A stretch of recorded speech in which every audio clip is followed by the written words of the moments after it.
Olá, começa agora o programa Trabalhador em Foco, esse programa que é uma realização do Movimento Sindical de Petrópolis, através da união de diversos sindicatos, que fazem com que eu tenha a oportunidade de levar para você de casa informações precisas e relevantes sobre o dia a dia de todos nós trabalhadores. No programa de hoje eu tenho o prazer de conversar com o historiador José da Assunção Barros, ele que acaba de lançar mais um livro, um acadêmico, um profissional, um historiador extremamente reconhecido e que vem falar com a gente um pouquinho sobre história digital.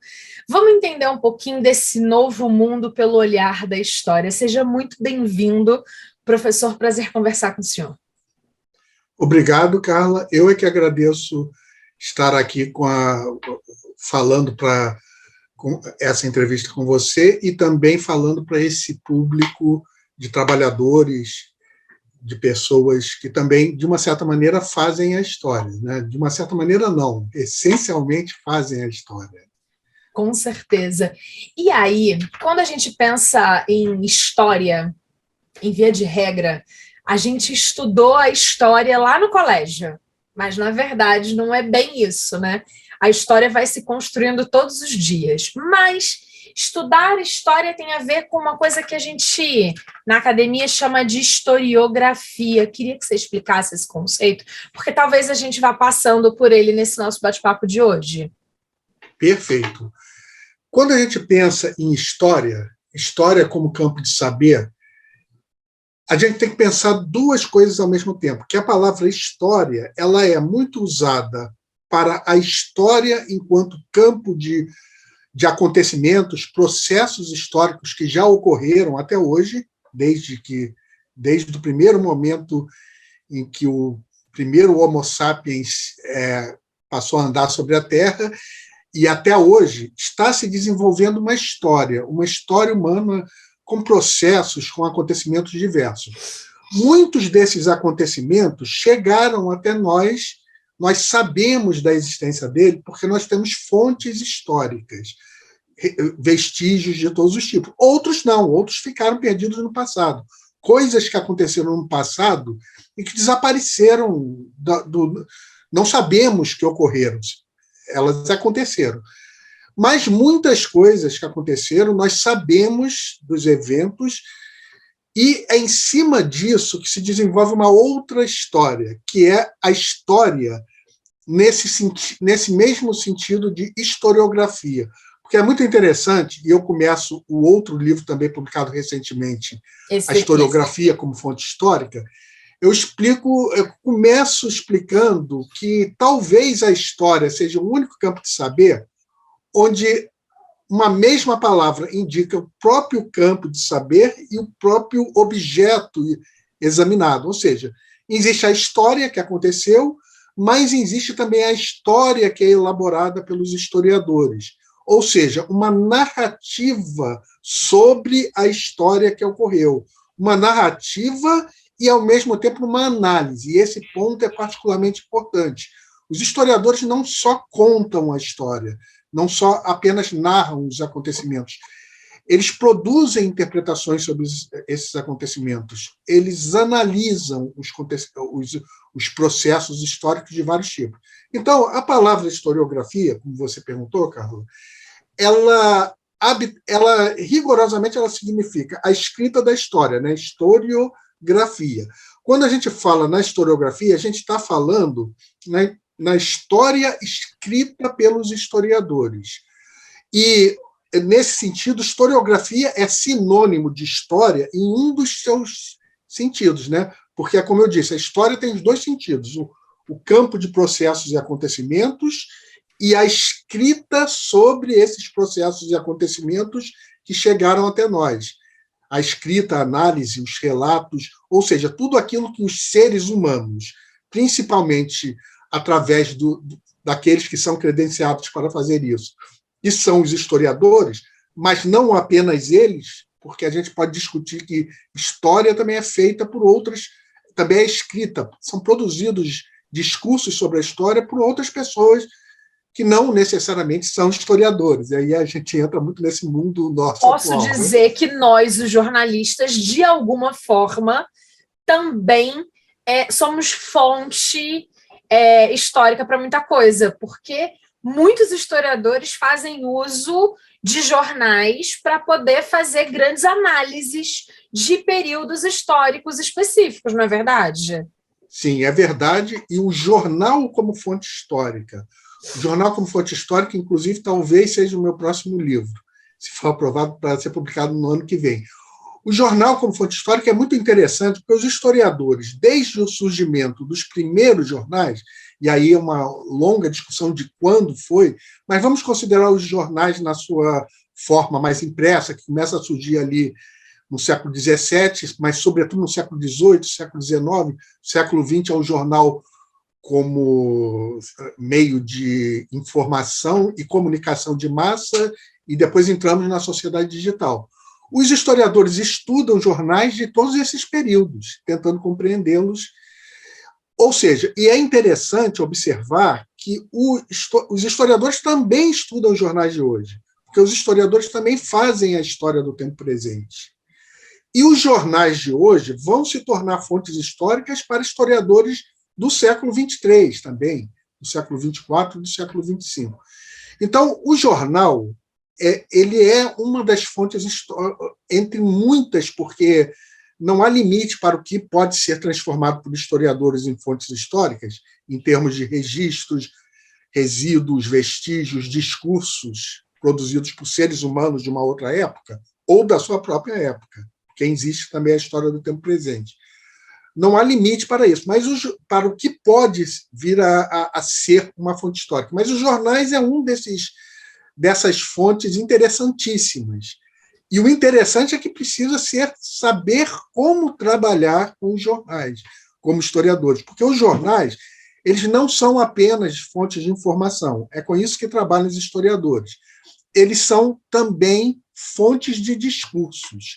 São discursos de pessoas que estão refletindo sobre as suas épocas, os jornais. Não são apenas pessoas que estão informando fatos sobre as suas épocas.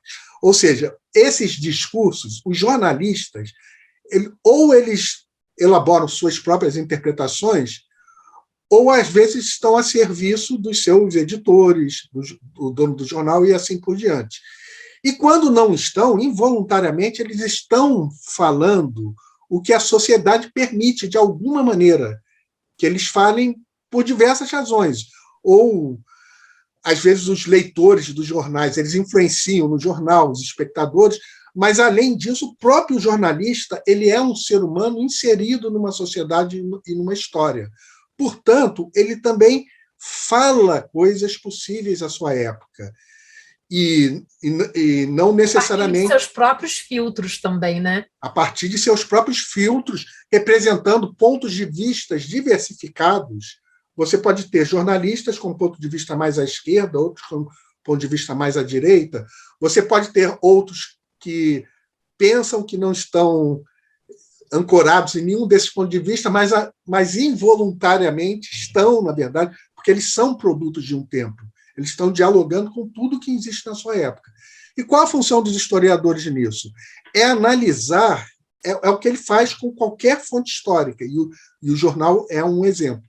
Ele é analisar essas fontes, esses textos jornalísticos, não apenas como lugares que contêm informações, mas como lugares que também contêm discursos, e discursos que precisam ser analisados dentro do seu lugar de produção histórico.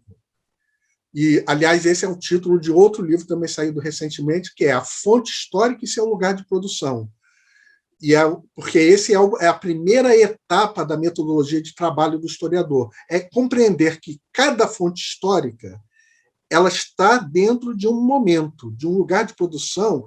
Ou seja, se ela for escrita por um autor, ela não é escrita apenas por esse autor, ela é escrita pela época em que se insere esse autor, pelos textos que esse autor leu, com os quais ele dialoga, pelas suas circunstâncias. Chamamos a isso lugar de produção de uma fonte histórica. Então, é muito interessante a gente pensar sobre isso, né? Como que o historiador precisa analisar a fonte jornalística. E isso, para o nosso conjunto de espectadores que são trabalhadores, é particularmente importante nos dias de hoje, né? Porque multiplicaram-se muito, através da sociedade digital, os mecanismos, os meios de produção. E qual é a contribuição mais interessante que um historiador pode dar ao trabalhador ou ao cidadão comum?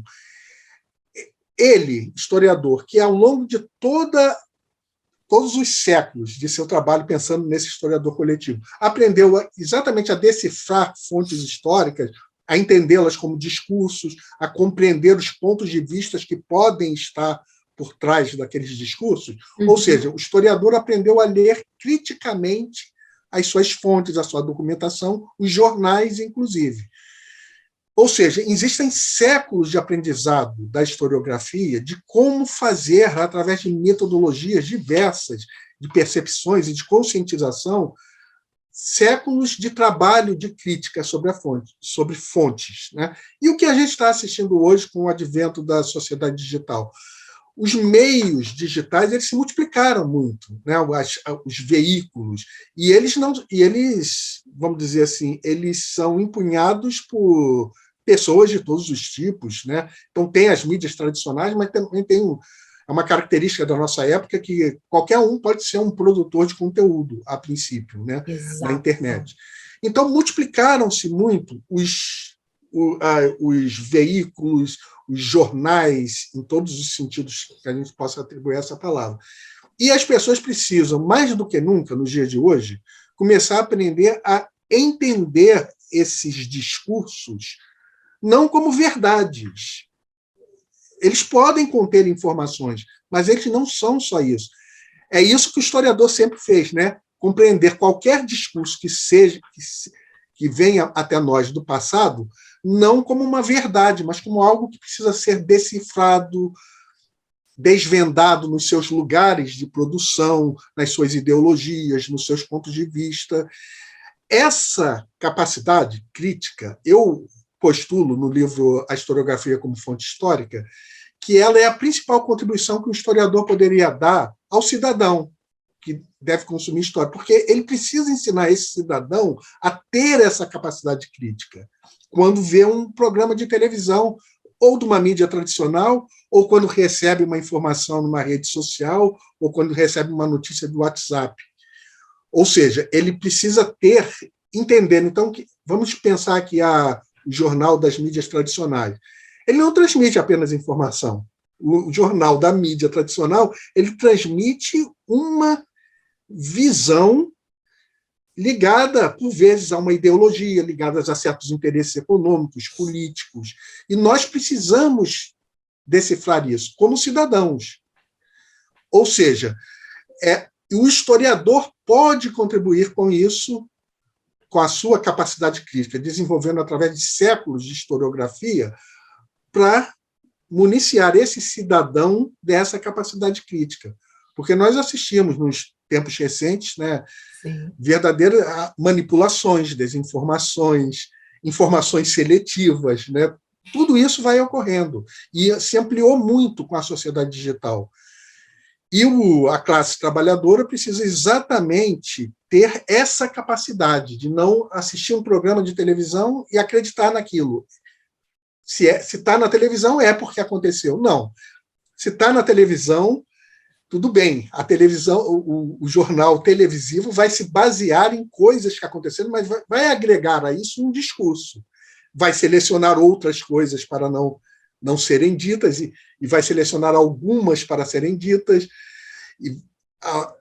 Além, isso eu estou falando o jornal que ainda lida com a melhor das intenções, que é transmitir informações que aconteceram, mas já existe aí um nível de possibilidade de você transmitir uma informação verdadeira, mas ocultar uma outra, vamos dizer assim, né? Ou deslocar uma de contexto, ou colocar como você coloca. Antigamente tinha muito isso. A notícia que interessa a um certo editor aparece lá na primeira página, que não interessa aparece num canto, numa página interna. E a televisão faz isso também a toda hora. Ou seja, você pode ter a seleção de informações. Aqui a gente está falando naquelas quando não entra em jogo a desinformação, a deformação, a alteração da informação ou a simples invenção da informação, ou o exagero, ou a criação mesmo, a invenção, a fake news. Que é e é um fenômeno fantástico e que eu estudei que desde a Revolução Russa. Então, a gente está falando de aí mais de, né, é muito tempo de criação de notícias com intuitos de gerar ações. Assim, você cria uma mentira, faz ela virar uma verdade noticiosa para você conseguir obter resultados a partir daquilo ali. A grande questão é o quanto isso pode alterar a sociedade, né? O quanto isso pode prejudicar o cotidiano. E aí, o seu livro, dentro do seu livro, esse novo em especial, que é o História Digital, que eu estou lendo, ele fala sobre esse momento em que a gente está vivendo, e que a gente está começando a conversar aqui, né? Que todos podem ser atores dessa construção, porque a gente hoje não tem mais o Jornal do Brasil impresso. Aqui em Petrópolis, a gente não tem mais, por exemplo, a Tribuna de Petrópolis, que fonte histórica para tanta gente, para tantos estudos. E aí vem a questão, como é que isso vai ser percebido para a construção dessa história presente que a gente está vivendo agora, lá, como você bem falou, no século 23, quando forem estudar, por exemplo, que houve um momento no Brasil em que um presidente colocou 100 anos de sigilo na sua carteira de vacinação. Como é que vai ser essa leitura desse fato? 100 anos de sigilo, se a gente vai ter uma potencialização de mídias, mas a gente não vai ter mais aquela biblioteca para poder procurar o jornal impresso. Na sua avaliação, como é que vai ser isso com essa transformação, essa revolução no mundo digital? Tem duas questões aí importantes, né?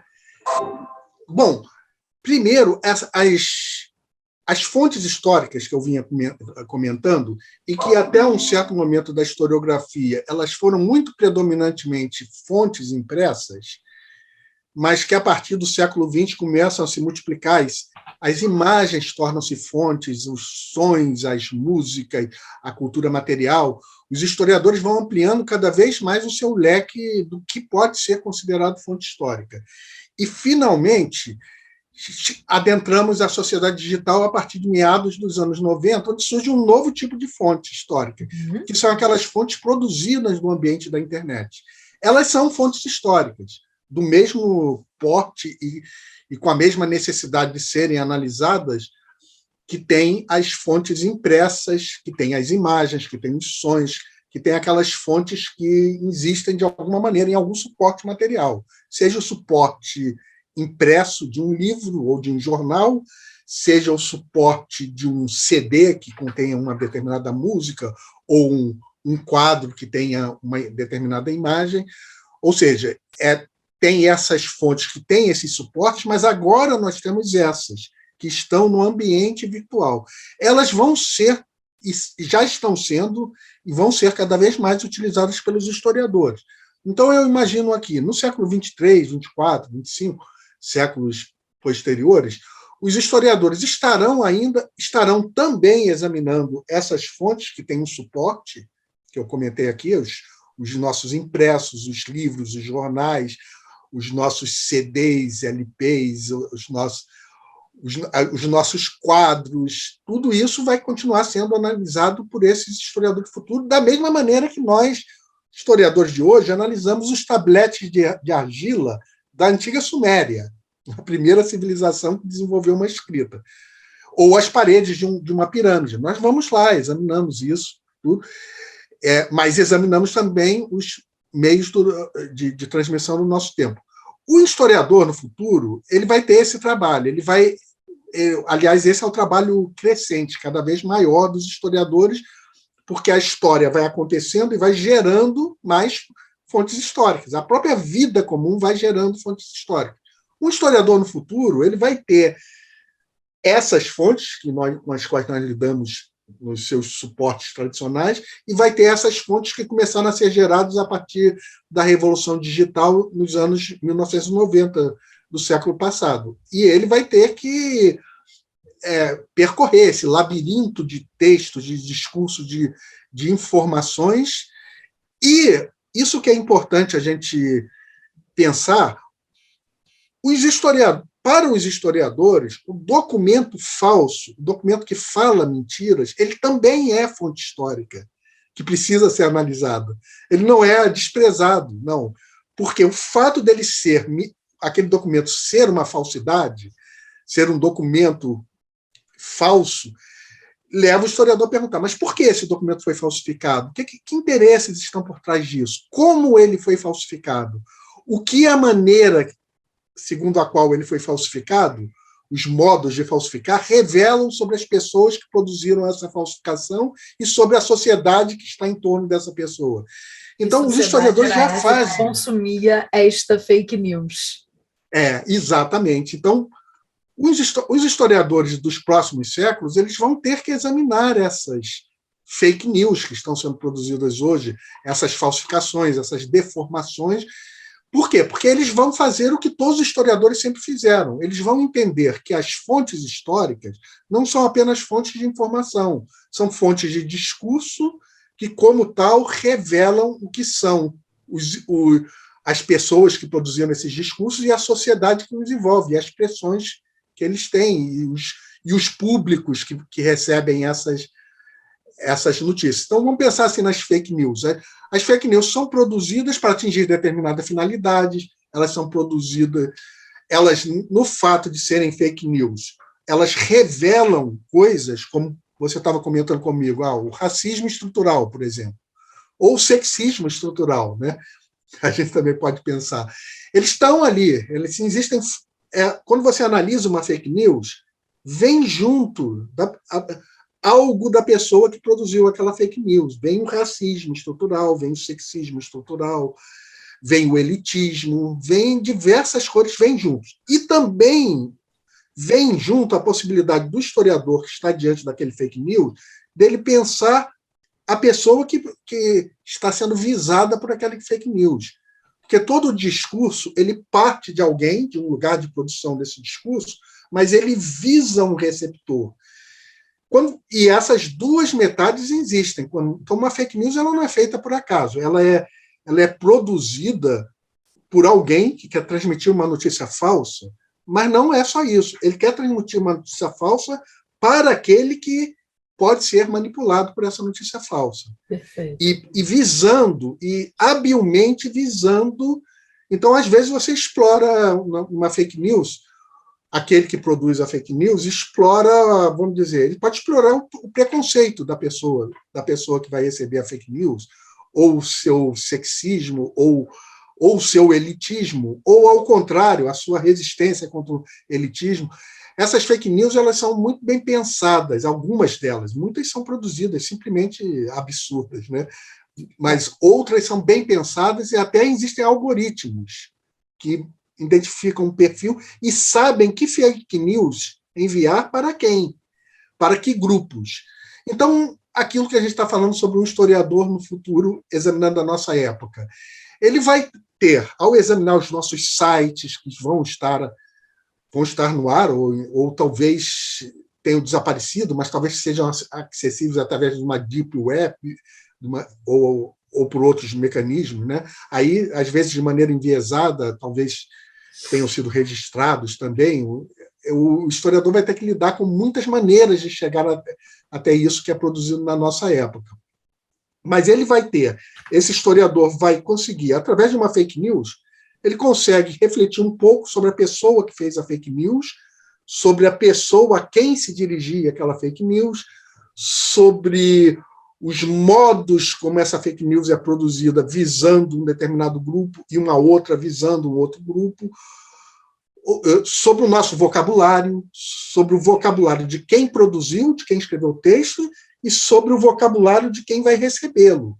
Porque também o vocabulário de quem produz um texto visa, às vezes se altera para captar aquela pessoa que é visada como no polo receptor, digamos assim. né? A gente chegou no final do nosso bate-papo de hoje, porque tempo em televisão é algo rápido. O tempo voa. Não é como livro que a gente consegue colocar um pouco mais de página e dá para ele ficar um pouco maior ou menor, e aí a gente consegue escrever tudo. TV é tempo e tempo é muito complexo. Agora, vamos voltar para continuar conversando sobre esse pensamento crítico necessário a todo cidadão, para que ele não aceite toda notícia como 100% verdadeira. Mesmo que isso venha dizer que alguns dos meus jornalistas não estão 100% isentos quando fazem o processo de produção. Porque, na verdade, a isenção não existe, né? A gente, em comunicação, fala que o processo da comunicação se dá em 7 etapas, entre quem está criando e até quem vai receber. Tem muita coisa nesse caminho que pode ser desvirtuada de alguma forma. Agora, quem gostou do nosso bate-papo e que quer adquirir os seus livros, agora lançados pela Editora Vozes em Petrópolis, esses 2 aqui em especial eu ganhei para poder ler, para a gente bater papo, a gente tem ação especial, não é isso? Perfeito. Nós conversamos com a editora e a editora vai dar 25% de desconto nos livros através de um cupom que basta você acessar o site da editora. Isso aí, vou colocar ele aqui embaixo para as pessoas verem direitinho e quiserem adquirir as obras para poder continuar. Afinal de contas, a gente também tem aqui em Petrópolis a Universidade Católica de Petrópolis com um curso de História. Eu tenho certeza que esse público também vai adorar esse nosso bate-papo. Afinal de contas, essa é uma referência. Eu estou muito grata da gente ter conversado um pouquinho sobre esse mundo para começar a abrir os olhos e ouvidos de quem assiste a gente no programa Trabalhador em Foco sobre a importância do campo da história, não só para a gente aprender que foi Pedro Álvares Cabral que descobriu o Brasil, mas muito mais do que isso, para a gente ter um pensamento crítico a respeito da sociedade, porque no final das contas, quando a gente entende um pouquinho do passado, a gente consegue fazer melhores escolhas agora no presente. Eu é que agradeço, Carla, e estamos aqui para uma continuidade da conversa num outro momento, se houver um interesse, porque realmente esses assuntos sobre historiografia e sobre o nosso tempo presente, e sobre discurso, né, manipulação de discurso, desinformação, tudo isso são questões da nossa época e não tem fim, né? A gente vai conversando sobre isso e há muitas coisas importantes a serem ditas sobre isso. Então, obrigada, eu saúdo. Professor, foi um prazer. Obrigado. O prazer foi meu e eu saúdo a todas as pessoas que estão assistindo, os trabalhadores, o movimento sindical, e aqui estamos para encontros futuros. Obrigado. Obrigada a você de casa que ficou com a gente. A gente volta em breve aqui na TV Petrópolis num novo programa. Um abraço grande e até lá. Tchau, tchau.